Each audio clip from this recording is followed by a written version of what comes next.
திருச்சியில் பராமரிப்பின்றி இருக்கும் இளைஞர் விடுதி.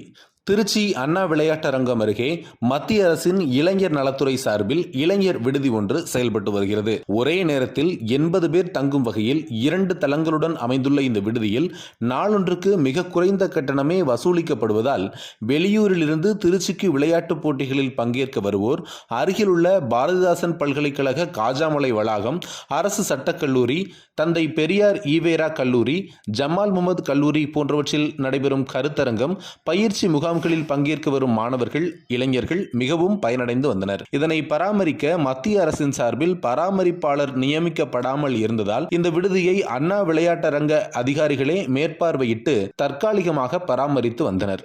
ஆனாலும் இந்த விளையாட்டு விடுதி மூடப்பட்டதால் மாணவர்களால் தங்க இயலாமல் போயுள்ளது. ஆனால் தற்போது இந்த விளையாட்டு விடுதி மூடப்பட்டதால் மாணவர்களால் தங்க இயலாமல் போயுள்ளது.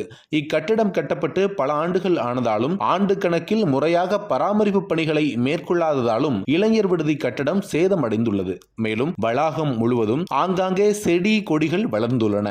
இதனால் இந்த விடுதி தற்போது சிதிலமடைந்து பயன்பாடற்ற நிலையில் உள்ளது. ஆகவே இதனை சீரமைத்து மீண்டும் பயன்பாட்டுக்கு கொண்டு வர வேண்டும் என்பதே விளையாட்டு வீரர்கள் மற்றும் மாணவர்களின் எதிர்பார்ப்பாக உள்ளது.